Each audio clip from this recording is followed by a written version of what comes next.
अस्सलाम वालेकुम वरहमतुल्लाहि वबरकातुहू। Welcome to Waheed academy connecting with SST by Gulran Ali ma'am. आज हम ऑनलाइन पेपर 1 फरवरी 2023 वाला पेपर को सॉल्व करेंगे। अभी तक हमने 2 पेपर सॉल्व कर चुके हैं और हमारी ऑनलाइन पीवाई की सीरीज चल रही है। चलते हैं फर्स्ट क्वेश्चन की तरफ। The term Prathama Kulika in the गुप्त पीरियड स्टैंड्स फॉर। गुप्त काल के प्रथम कुलिक शब्द का अर्थ क्या है? किसे कहा जाता था? गुप्त काल में प्रथम कुलिक किसके लिए इस्तेमाल होता था या किसे कहा जाता था?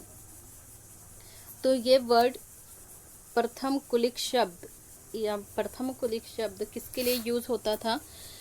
तो इसमें ये यूज़ होता था चिप्ड क्राफ्टमैन के लिए। गुप्त काल के इसमें ये मुख्य शिल्पकार हुआ करते थे। इसी तरह मुख्य न्यायाधीश न्यायिक का भी एक और नाम था। न्याय के अधिकार को इनको कहा जाता था महादंड नायक कहा जाता था। और जो मुख्य व्यापारी होते थे उन्हें गुप्त काल में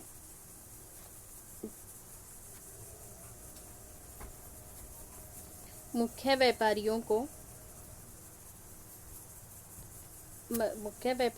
को सत्थर्व कहा जाता था। तो इस तरह से इनके कुछ इम्पोर्टेंस नाम थे। इसी तरह गुप्त वंश का जो पहला शासक था वो कौन था? आप कमेंट में बताइए, गुप्त वंश का पहला शासक कौन था या फाउंडर और गुप्त साम्राज्य को किसने बनाया था? गुप्त साम्राज्य का या गुप्त वंश का संस्थापक कौन था? फिर सेकंड क्वेश्चन है वो बुर्ज छाल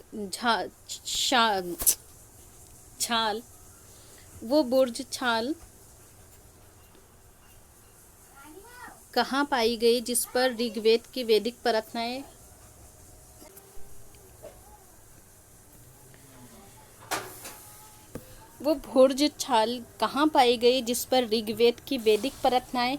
जिन्हें सूक्त कहा जाता है वो लिखी गई थी। तो ये सूक्त या प्रार्थनाएं कहाँ लिखी गई थी? कश्मीर में लिखी गई थी। अब कश्मीर से रिलेटेड क्या है? तो कश्मीर में भुर्ज पेड़ कहाँ पाया जाता है? तो भुर्ज पेड़ कश्मीर में पाया जाता है। इस पर क्या लिखी गई थी? वैदिक प्रार्थनाएं लिखी गई थी ऋग्वेद की। लगभग कितने साल पहले? 150 साल पहले ऋग्वेद की प्रार्थनाएं लिखी गई थी। और कितनी प्रार्थनाएं थी इसकी? 1000 प्रार्थनाएं थी। 1000 से भी ज़्यादा प्रार्थनाएं थी जिन्हें सूक्त कहा जाता था। और ये पांडुलिपियाँ कहाँ पर है? तो ये पांडुलिपियाँ पुणे और महाराष्ट्र के लाइब्रेरीज में सिक्योर है। 150 साल पहले इसे छापा गया था। और उसके पहले ये क्या थी? सिर्फ इन्हें रचा गया था, लिखा नहीं गया था। और 150 साल पहले इसे लिखा गया था। तो कितने साल पहले ऋग्वेद की जो सूक्त थी या रचनाएं थी वो कितनी थी? तो आप ये कमेंट में बताइए कि कितनी रचनाएं थी, जो उसकी प्रार्थनाएं थी ऋग्वेद की प्रार्थनाएं कितनी थी, ये आप कमेंट में बताइए। और 150 साल पहले इसे लिखा गया था, पब्लिश किया गया था, छापा गया था। और ये कहाँ की लाइब्रेरी में रखी हुई है? तो ये महाराष्ट्र के पुणे में रखी हुई है। चलते हैं नेक्स्ट क्वेश्चन की तरफ।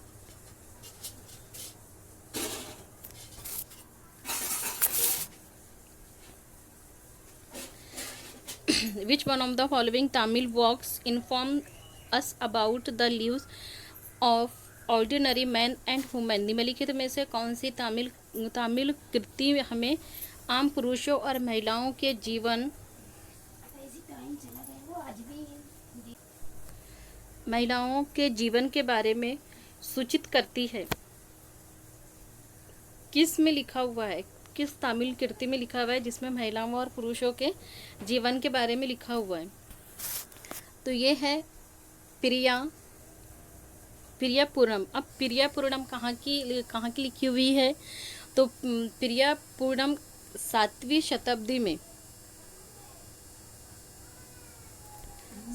शताब्दी में तमिल कृत लिखी गई थी। ये किसके लिए थी? आम लोगों के, मैन और वुमेन के लिए लिखी गई थी, उनके जीवन के बारे में। और शिल्पा पट्टिकरम ये क्या है? तो ये तमिली साहित्य पर लिखी हुई किताब है, तमिल साहित्य पर। अब किसने लिखा था इसे?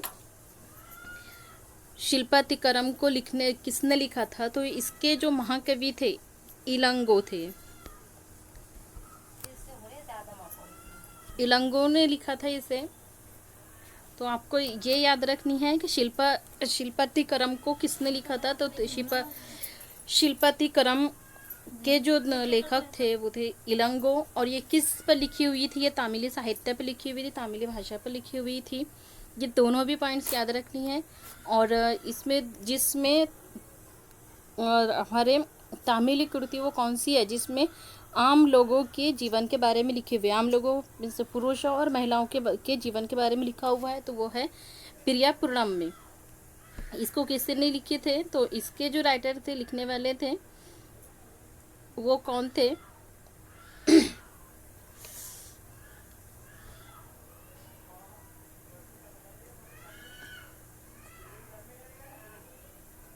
इसके भी आप कमेंट में बताएंगे इसका आंसर।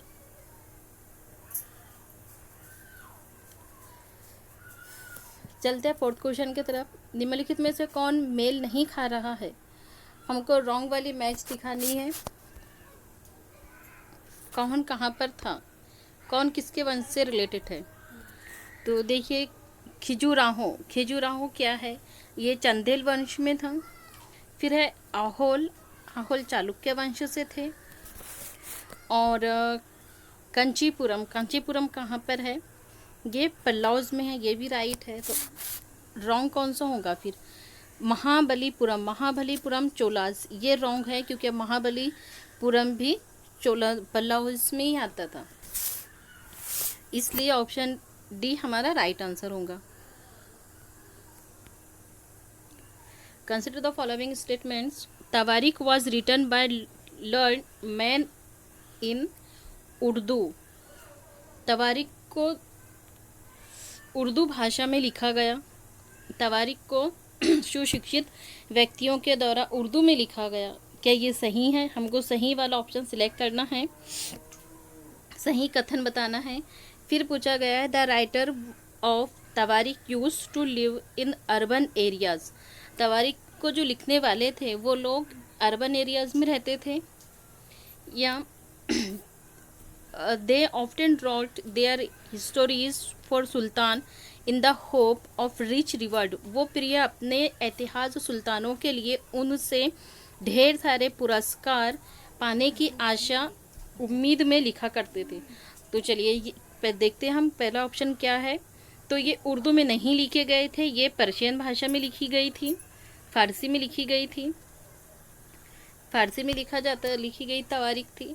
और ये अर्बन एरियाज़ में लिखते थे जो लेखक होते थे, राइट है। तो सेकंड ऑप्शन राइट है। फिर थर्ड है कि ये किस लिए लिखते थे? तो ये इनाम पाने के लिए लिखते थे। तो दोनों भी ऑप्शन राइट है, second and third option B है करेक्ट आंसर।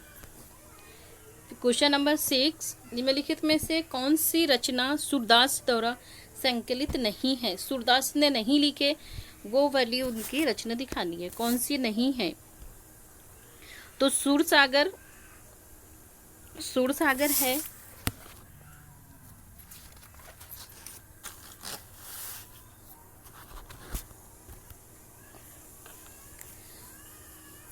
सूरदास ने सूरसागर लिखे हैं, सुर सरवाली लिखे हैं, साहित्य लहरी भी लिखे हैं, क्या नहीं लिखे उन्होंने? साहित्य रत्न नहीं लिखे हैं। तो सूरदास की तीनों रचनाएं हैं, सूरसागर है, सुरावली है और साहित्य लहरी है, रत्ना नहीं है। तो option C is correct answer. Wrong पूछा है हमें और रॉन्ग ही दिखाना था। चलते हैं ऑप्शन नंबर 7 की तरफ। निम्नलिखित कथन और कारण पर विचार करें और सही विकल्प को चुनें। 18वीं शताब्दी के दौरान मुगल साम्राज्य धीरे धीरे कई स्वतंत्र क्षेत्रों राज्यों में बिखर गया था। मतलब 18वीं सदी के दौरान मुगल साम्राज्य जो मुगल राज था वो धीरे धीरे अलग अलग क्षेत्रों में बिखर गया था। चलिए ऑप्शन तो सही है, कथन सही है। कारण क्या बोल रहा है? मुगल सम्राटों की सत्ता के पतन खत्म होने के साथ कई प्रांतों, कई इलाकों के सूबेदारों और बड़े जमींदारों ने भारतीय उपमहाद्वीप के विभिन्न हिस्सों में अपनी शक्ति और परभर कर ली थी। तो दोनों भी कारण भी सही है और कारण यहाँ पर कारण और कथन का रिलेशन भी बन रहा है। तो option A is correct answer होगा। चलते हैं क्वेश्चन नंबर 1 क्या कहता है? किस क्षेत्र में भूस्वामियों को वेलार कहा जाता था? किस एरिया में भूस्वामियों को वेलार कहा जाता था? तो कहाँ कहा जाता था इसे? महाराष्ट्र में या तमिल में, पंजाब में या बंगाल में? तो इसका सेकंड आंसर राइट है, तमिल रीजन में। अब यहाँ पर भूस्वामियों को वेलार कहा जाता था। तो हल चलाने वाले जो साधारण लोग होते थे उन्हें क्या कहा जाता था? हल चलाने वाले साधारण लोग,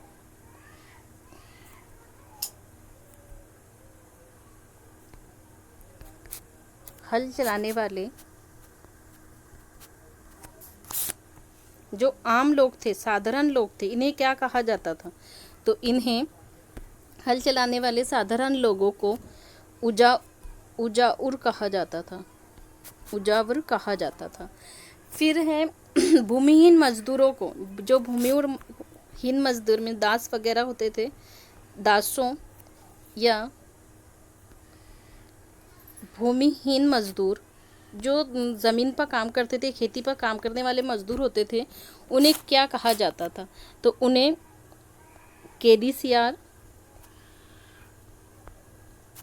केडीसीआर या आदिमाई कहा जाता था। केडीसीआर या आदिमाई कहा जाता था। और ये किस वंश से रिलेटेड है? कौन सी युग के काल में कहा जाता था? तो ये संगम युग में कहा जाता था। संगम युग में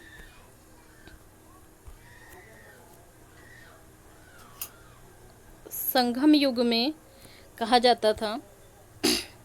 भूस्वामियों को वेलार, साधारण हल चलाने वाले लोगों को उजावर और भूमिहीन मजदूरों को केडीसीआर और आदिमाई कहा जाता था। को तीनों चारों भी नाम अच्छी तरह से याद रखनी है। किसको क्या कहा जाता था तमिल क्षेत्र में, और कहा किस वंश के टाइम पर? तो ये था संगम युग के टाइम पर। चलते हैं नेक्स्ट क्वेश्चन की तरफ। Question number 9। ऑप्शन 1 सही उत्तर का हमको चुनाव करना है। राजा राम मोहन राय जैसे लोगों को सुधारक इसलिए कहा जाता है क्योंकि वो मानते थे कि समाज में परिवर्तन लाना और अन्यायपूर्ण तौर तरीके से छुटकारा पाना ज़रूरी है। फिर सेकंड ऑप्शन है, सुधारकों का विचार था कि इस तरह के परिवर्तन लाने के लिए लोगों को इस बात के लिए प्रेरित किया जाना चाहिए कि वो पुराने व्यवहार को छोड़कर जीवन का नया ढंग अपनाने के लिए तैयार हो। अब पहले इसमें क्या बोल रहा है? क्या राजा राम मोहन राय जैसे लोगों जो समाज सुधारक थे, इनका मानना था कि समाज में परिवर्तन, चेंजेस लाने चाहिए हमें, और जो गैर ज़रूरी तौर तरीके उनसे छुटकारा पाना चाहिए। तो ऑप्शन ए करेक्ट है। फिर सेकंड में भी है कि उनके पुराने जो तौर तरीके है, बर्ताव है, उनको छोड़कर नए तरीकों को अपनाना चाहिए। तो ऑप्शन बी भी करेक्ट है। इसका राइट आंसर होगा option C, both are correct. अभी राजाराम मोहन राय ने कौन सा इनके समाज का नाम क्या था राजाराम मोहन राय का, तो आप कमेंट में बताइए। और किस सन में उन्होंने उसे बनाया था।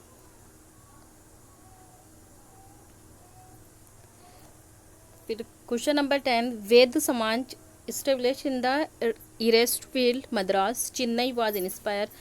पूर्व मद्रास चेन्नई में स्थापित वेद समाज प्रेरित था किससे? वेद समाज जो चेन्नई में स्थापित था, वो वेद समाज किससे इंस्पायर था, किससे मुतासिर था? प्रार्थना समाज या आर्य समाज, ब्राह्मो समाज या यंग बंगाल मूवमेंट से? तो ये था ब्राह्मो समाज। जो मद्रास में जो समाज बना था, स्थापित हुआ था वेद समाज, वो वेद समाज इंस्पायर था ब्राह्मो समाज से। अब यहाँ पर बताइए कि प्रार्थना समाज के संस्थापक कौन हैं? प्रार्थना समाज किसने बनवाया था? तो प्रार्थना समाज आत्माराम पांडुरंग ने बनाए थे।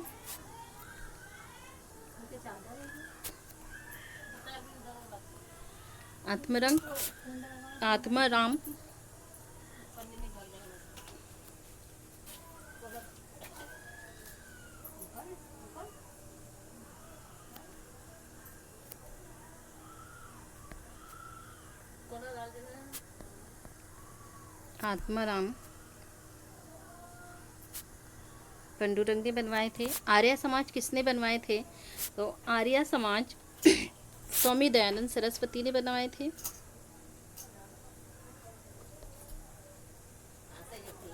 स्वामी दयानंद सरस्वती ने बनवाए थे। और ब्राह्मो समाज किसने बनवाए थे? तो ब्राह्मो समाज राजाराम मोहन राय ने बनवाए थे।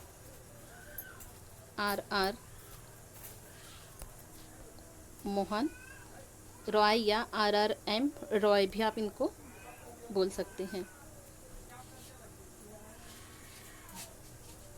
रॉय ने बनाए थे। और यंग बंगाल मूवमेंट किसने बनवाया था? तो यंग बंगाल मूवमेंट हेनरी ने बनवाए थे। ये इसके संस्थापक थे। अब ये कब से कब तक हुआ था? तो प्रार्थना समाज को आत्माराम पांडुरंग ने कब बनाए थे, कब इसका फाउंडेशन हुआ था? तो 1867 में हुआ था। आर्य समाज कब बना था? तो आर्य समाज 1875 में बना था। और ब्राह्मो समाज 1828 में और यंग बंगाल 1826 में।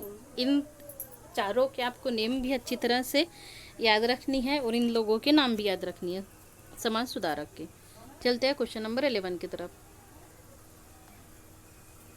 किसके बारे में क्वेश्चन है? ईवी रामास्वामी के बारे में। सही विकल्प का हमको सही आंसर को चुनना है, करेक्ट ऑप्शन को चूज करना है।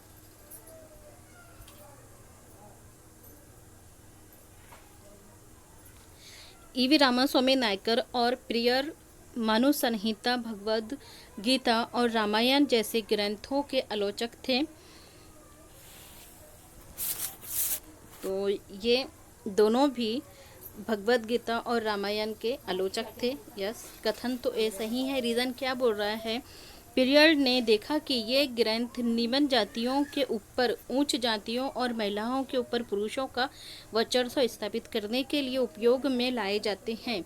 मतलब ये कब यूज़ करते हैं? जब यहाँ पर जो निचली जाति के लोग हैं और उसमें उच्च जातियों के उनको ज़्यादा सम्मान दी जाती थी, इस वजह से इसका उपयोग करते हैं। या महिलाओं के ऊपर पुरुषों का ज़्यादा हक हो, इस वजह से उसको उपयोग में लाए जाते थे।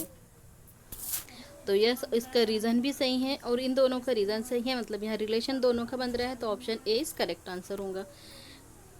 चलते हैं क्वेश्चन नंबर 12 पर। Which governor general pronounced that Bahadur Shah Zafar would be the last Mughal king? किस गवर्नर जनरल ने घोषणा की थी कि बहादुर शाह जफर अंतिम मुगल राजा होगा? कैनिंग ने, डलहौजी ने, या हार्डिंग ने, या एलेंगिन ने? तो इसको ये कथन कहा था कैनिंग ने। एक स्टेटमेंट में सेम क्वेश्चन आता है, एक ये आएगा और सेकंड आता है क्वेश्चन के किस गवर्नर जनरल ने ये घोषणा की थी कि बहादुर शाह जफर को लाल किले से निकालकर रंगून की जेल में डाल दिया जाएगा। ये वाली लाइन किसने कहा था? तो ये लाइन कहा था डलहौजी ने। दोनों के ही बारे में क्वेश्चन आता है, बहुत इंपॉर्टेंट क्वेश्चन है।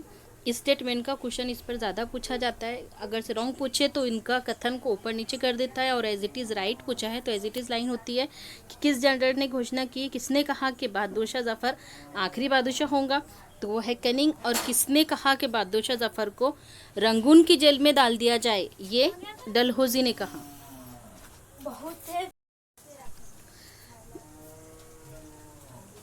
तो अगर से ये पूछा जाए कि किस गवर्नर जनरल ने घोषणा की थी कि बहादुर शाह जफर आखिरी बादशाह होगा, तो ये कथन कैनिंग का है। और अगर ये कहा जाए कि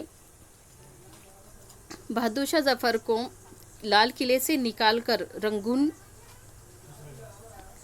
रंगून की जेल में डाल दिया जाए, रंगून जेल में डालने की बात डलहौजी ने कही और आखिरी बादशाह कहा कैनिंग ने। दोनों भी लाइन आपको याद रखनी है। चलते हैं नेक्स्ट क्वेश्चन पर। निम्नलिखित में से किस भाषा में केसरी अखबार छपता था? किस भाषा में? तो इंग्लिश, बंगाली, मराठी, उर्दू। तो ये छपता था मराठी भाषा में। और कहाँ से और किसने, ये अखबार के एडिटर कौन थे, किसने निकाला था इसको? तो इसको केसरी अखबार बाल गंगाधर तिलक की थी, BG तिलक ने निकाले थे इसको। और कहाँ से? तो केसरी अखबार मराठी जबान में मुंबई से निकला करता था। केसरी अखबार मुंबई से पब्लिश्ड हुआ था मराठी जबान में, और इसको बाल गंगाधर तिलक ने निकाला था। नेक्स्ट क्वेश्चन है, निम्नलिखित में से किस एक्ट से भारतीय संविधान द्वारा काफ़ी संख्या में प्रावधान लिए गए हैं? मतलब कौन सा एक्ट है जिससे ज़्यादातर प्रोविजनल एडॉप्ट किए गए हैं? तो कौन सा होगा वो? 1999 या 1991 या 1935 या इंडियन इंडिपेंडेंस एक्ट 1947? तो ये ऑप्शन सी इस करेक्ट आंसर होगा। तो 1909 एक्ट को मोरल मिंटो भी कहा जाता है। मोरल मिंटो एक्ट भी कहा जाता है इसे, मिंटो एक्ट भी कहा जाता है, इसका नेम याद रखना। चलते हैं नेक्स्ट क्वेश्चन पर। Which of the following is not match correct? जो नहीं है रॉन्ग वो दिखाना है हमको।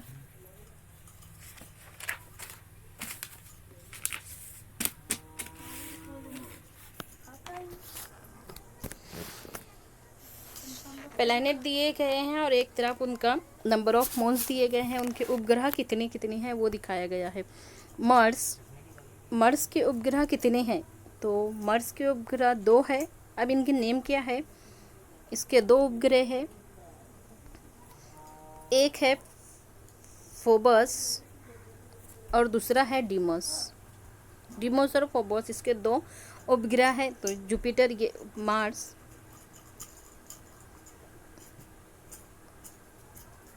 और नहीं वाला बताना है हमको।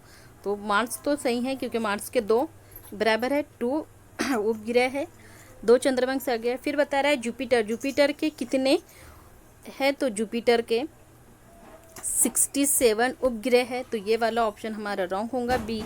फिर पूछ रहा है यूरेनस के कितने हैं? तो यूरेनस के 27 हैं। फिर निप्टून, तो ये भी रॉन्ग होगा। फिर है निप्ट्यून के उपग्रह है 14, तो ये तीनों भी रॉन्ग होंगे, बी, सी एंड डी तीनों भी रॉन्ग है। राइट सिर्फ मार्स है और हमें रॉन्ग को ही बताना है, तो आंसर हमारा होगा B, C, D. Question number 16,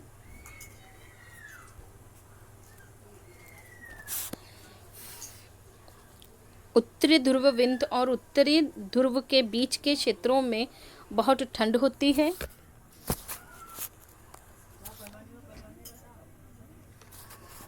बहुत ठंड होती है, चलिए ये तो सही है। फिर है सूरज की किरणें हमेशा तिरछी होती है और कम ऊष्मा देती है। तो ऑप्शन तो करेक्ट है, तो दोनों भी सही है, लेकिन यहाँ हमेशा तो नहीं होती, क्योंकि एक चक्कर काटने के बाद वहाँ पर वापस से तिरछी किरणें भी पड़ती है। तो ऑप्शन बी हमारा करेक्ट आंसर होगा।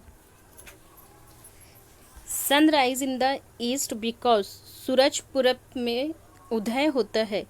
क्योंकि सूरज ईस्ट से क्यों निकलता है? क्योंकि पृथ्वी पूरब से पश्चिम की ओर चक्कर लगाती है, या पृथ्वी पश्चिम से पूरब की ओर चक्कर लगाती है। Earth is tilted on it's exit या एक्सेस, या अर्थ रोटेशन टेक्स 24 आवर्स। किसकी वजह से सूरज ईस्ट में निकलता है? तो बी ऑप्शन इज करेक्ट होगा। Earth rotate from west to east. Question number 18, Bharat में केंद्रीय सरकार कार्यालयों के खुलने के समय 9 बजे है। भारतीय मानक समय चंडीगढ़ के पास 76 डिग्री 45 सेकंड पूर्व देशांतर पर और कलकत्ता के पास 88 डिग्री 15 डिग्री पूर्व देशांतर पर स्थित केंद्र सरकार के कार्यालयों के खुलने का स्थानीय समय क्या होगा? दोनों का हमको डिग्री बताया है और टाइम हमको दिखाना है कि कौन से टाइम में वो ओपन हुई होंगी। 8:37 या 9:37 या 9:23 या 8:37 से, और दूसरी जगह पर कलकत्ता में, मतलब यहाँ पर 8:30 बजे जो केंद्र सरकार या कार्यालय ओपन होंगे कलकत्ता में। सेंट्रल गवर्नमेंट ऑफिसेस कलकत्ता में ओपन होंगे कितने बजे? कोलकाता में 8:37 पर, और 9:23 पर, 9:23 में चंडीगढ़ में।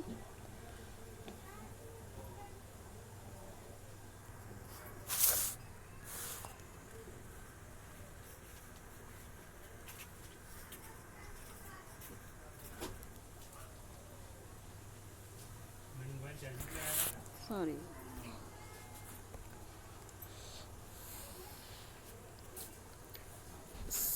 8:37 पर सुबह के चंडीगढ़ में ओपन होंगी। चंडीगढ़ में ओपन होंगी गवर्नमेंट ऑफिसेस, और 9:23 पर कोलकाता में ओपन होंगे government offices. Deccan plateau is bordered by which physical features in its western side? Deccan पठार अपने पश्चिमी भाग पर कौन सी भौतिक विशेषता से जुड़ा हुआ है? किससे जुड़ा हुआ है? किस रेंज से? सतपुड़ा से, विंध्य से, सह्याद्री से, या नीलगिरी से? तो ये करेक्ट ऑप्शन इज राइट है, सह्याद्री से। अब दक्कन प्लेटू में क्या है? तो दक्कन पठार कहाँ पर है?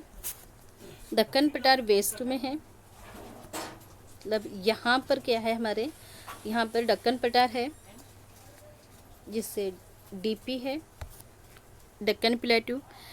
अब इसमें क्या है, इसके 60 डिग्री उत्तर आकांक्षा रेखा पर सह्याद्री को 2 भागों में बांटा गया है। एक में नॉर्थ सह्याद्री और दूसरी में दक्षिण सह्याद्री। कितने भागों में इसे बांटा गया है? तो इसे 2 में बांटा गया है। नॉर्थर्न सह्याद्री और साउथर्न सह्याद्री। अब जो नॉर्थ में है उसे क्या कहा? उसकी जो सबसे ऊंची शिखर है वो है कलसुबाई।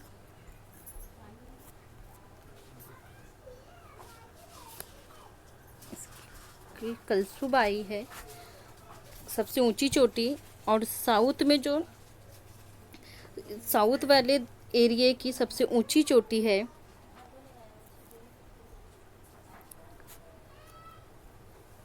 कुड्रो मोरखी। तो दोनों भी चोटी याद रखनी है इसकी। और ये किससे बना है? तो शायद जो डक्कन,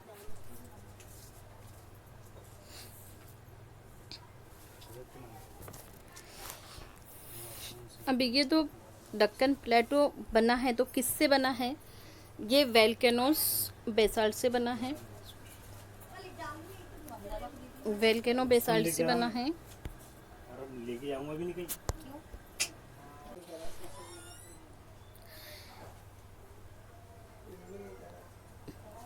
और ये किस किस एरिया में है, किस भाग में है? तो ये पार्ट ईस्ट में है, जिसे हम विदर्भ कहते हैं। इसे हम विदर्भ कहते हैं। और डक्कर पठार में क्या पाई जाती है? ब्लैक सॉइल पाई जाती है। ब्लैक सॉइल पाई जाती है, काली मिट्टी ज़्यादा पाई जाती है। चलते हैं नेक्स्ट क्वेश्चन की तरफ। जोड़ी लगानी है, सही जोड़ी को पहचानना है। Marble, sandstone, coil and granite, कौन किससे बना है वो देखना है। सेडिमेंट्री रॉक, फॉसिल फॉयल और igneous rock and metamorphic rocks.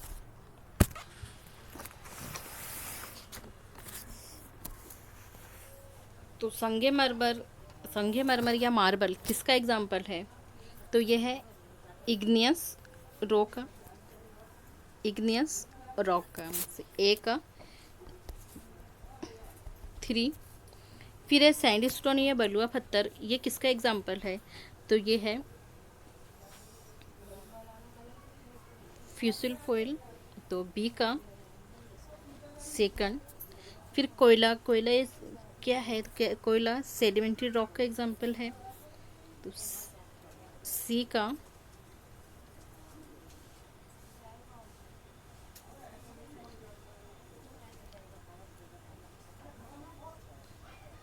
एक सेकंड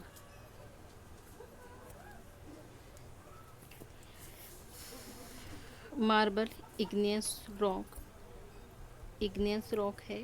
फिर बी का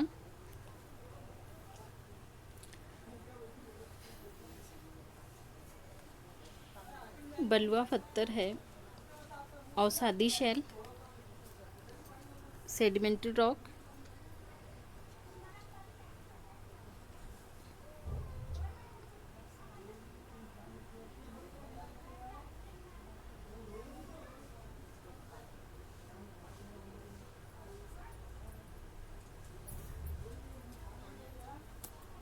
एक सेकंड,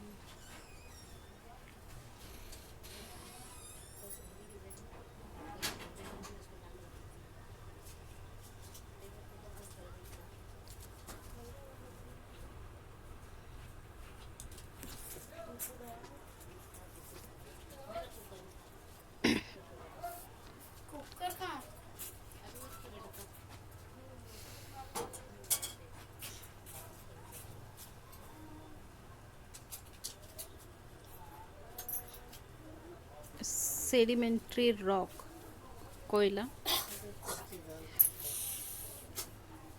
इग्नियस रॉक मार्बल, चलिए ए का तीसरा। फिर है सैंडस्टोन, सैनुस्टन 2, फिसुल फॉयल एंड कोयला सेडिमेंट्री एंड मेटाफॉर्मिक ग्रेनाइट, डी का 4। तो इस तरह से हमारा ऑप्शन होगा ए का 3 कहाँ है, बी का 2, 4 ऑप्शन इज करेक्ट आंसर।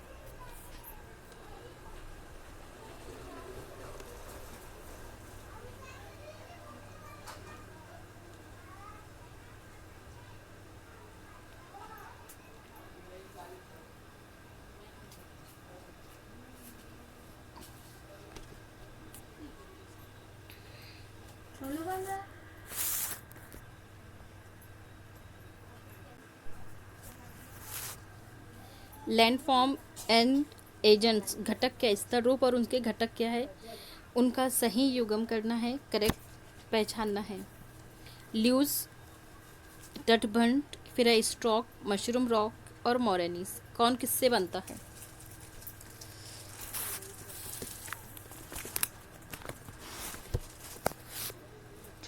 तो स्ट्रोक ह्यूज वेब से बनती है और हिमोड हीमेन से बनती है। तो B and D correct answer होगा ऑप्शन सी। लद्दाख की जलवायु अत्यधिक शीतल और शुष्क है, निम्न में से कौन सा कारक इसके लिए उत्तरदायी है? किस वजह से वहाँ का मौसम इस तरह से है? ड्राई, कोल्ड एंड ड्राई है लद्दाख का क्लाइमेट। इसकी किस वजह से है? तो इसकी एल्टीट्यूड की वजह से, ऊंचाई की वजह से वहाँ का मौसम कोल्ड एंड ड्राई है।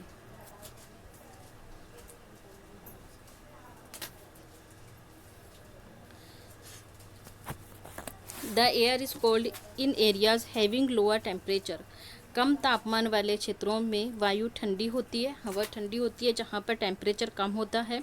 रीज़न है air is heavy in cold areas, ठंड क्षेत्रों में वायु भारी होती है, जहाँ पर जिन इलाकों में ठंड होती है वहाँ पर हवा भारी होती है। दोनों भी ऑप्शन करेक्ट है, कथन भी सही है, रीज़न भी सही है और दोनों का रिलेशन भी है, तो ए इज करेक्ट आंसर होगा। क्योंकि जब कम टेम्परेचर वाले इलाकों में हवा ठंडी होती है और ठंडे वाले इलाकों में हवा भारी होती है, तो इसी वजह से जब अर्थ की सतह पर, सरफेस पर हवा के भार, जब भार के ज़रिए लगाया गया दाब, प्रेशर एयर प्रेशर कहलाता है, जिस तरह से उस पर हवा पर दबाव पड़ता है, प्रेशर होता है, तो उसे हम वायु दाब कहते हैं, एयर प्रेशर कहते हैं। एटमॉस्फेयर में ऊपर की तरफ जाने पर, जब हम ऊपर जाते हैं, ऊपर जाने पर दबाव, प्रेशर तेज़ी से गिरने लगता है, तेज़ी से कम होने लगता है और समंदर की सतह पर एयर प्रेशर ज़्यादा होता है और ऊंचाई पर जाने पर एयर प्रेशर कम होता है। ये बात याद रखना, ये बात वो अक्सर स्टेटमेंट में पूछता ही है कि जब हम ऊपर जाते हैं तो टेम्परेचर कैसा होता है। तो जब हम ऊपर जाते हैं तो टेम्परेचर कम होता है, किसकी वजह से? दाब के कारण, प्रेशर के कारण। अधिक तापमान वाले, मतलब ज़्यादा टेम्परेचर वाले इलाकों में हवा गर्म होकर ऊपर उठती है और कम प्रेशर वाले क्षेत्र वाले इलाके बनाती है।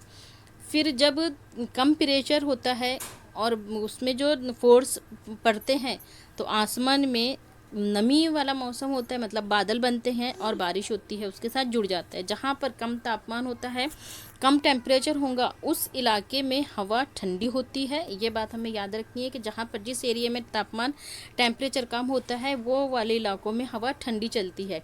इसके अनुसार ये भारी होती है और भारी हवा त्रिमंच होकर उच्च दाब, हाई प्रेशर वाले क्षेत्र बनाती है, इलाके बनाती है।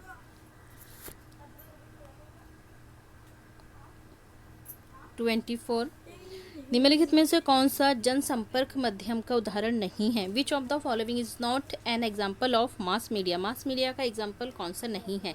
न्यूज़पेपर है और रेडियो भी है, टेलीविज़न भी है, सेलुलर फ़ोन नहीं है। तो ऑप्शन हमको रॉन्ग ही पूछा है, तो option C is correct answer होगा। Where we do not find Mediterranean type of vegetation, भूमध्य सागरीय प्रकार की वनस्पति कहाँ पाई जाती है? Around the Mediterranean type of vegetation, Europe, Africa और एशिया के भूमध्य सागर के समीप वाले क्षेत्रों में।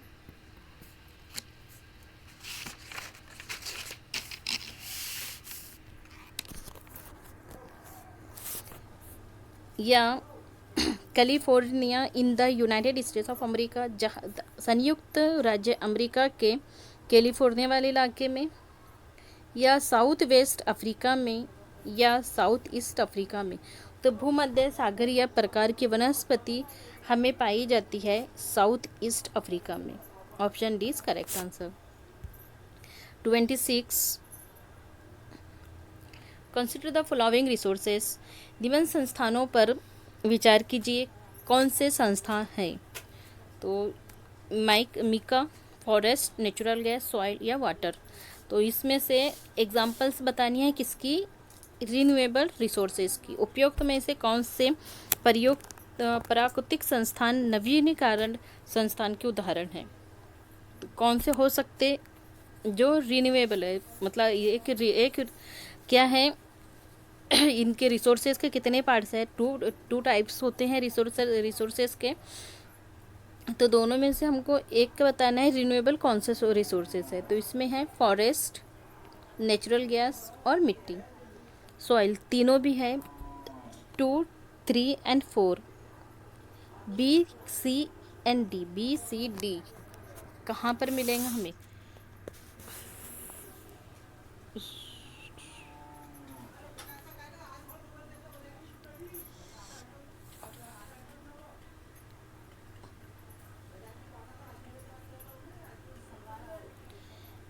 तो ये है B D E. Option C is correct answer होगा। Which factor play a major role in the formation of soil? किस तरह से मिट्टी बनती है और उसके बनने में मेन भूमिका क्या है? Parent rock, topography, climate factor या टाइम? किन की वजह से?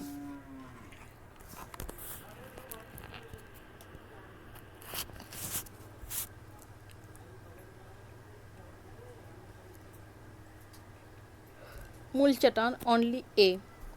पेरेंट रॉक के कारण ये उसका सॉइल का बहुत बड़ा मेजर रोल है सॉइल फॉर्मेशन के लिए। Parent rock, option A correct answer होगा, only A.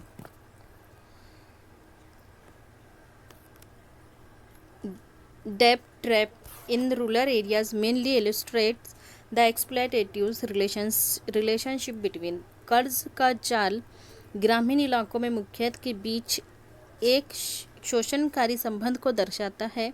Money lender and small farmer, साहूकार और छोटे किसान, small farmer and agriculture labour, या agriculture landless labours and villages, cooperative या village cooperatives and money lender. तो स्मॉल फार्मर और agriculture labours, इसका ये राइट आंसर होगा option B. Second last question, in a democracy and independent media is important. लोकतंत्र में स्वतंत्र संचार माध्यम मीडिया महत्वपूर्ण है। रीज़न क्या है? संचार माध्यम मीडिया से प्राप्त सूचना विश्वसनीय होनी चाहिए, ना कि पक्षपातपूर्ण। Information available through media should be reliable and not based.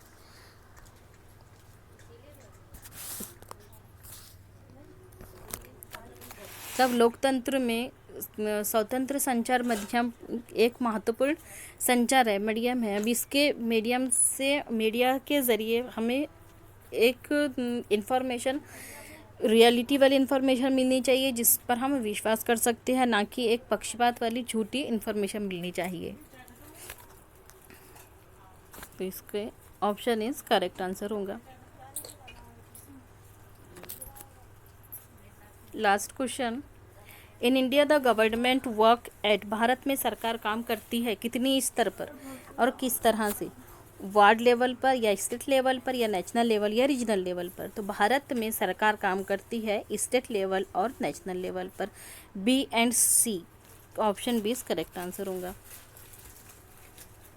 ये थे हमारे 1 फरवरी 2023 के कुछ क्वेश्चन। 30 क्वेश्चन थे। नेक्स्ट वीडियो में हम जल्द ही 30 क्वेश्चन कंप्लीट करेंगे। तो यहाँ जज़ाकल्लाह, खुदा हाफिज़।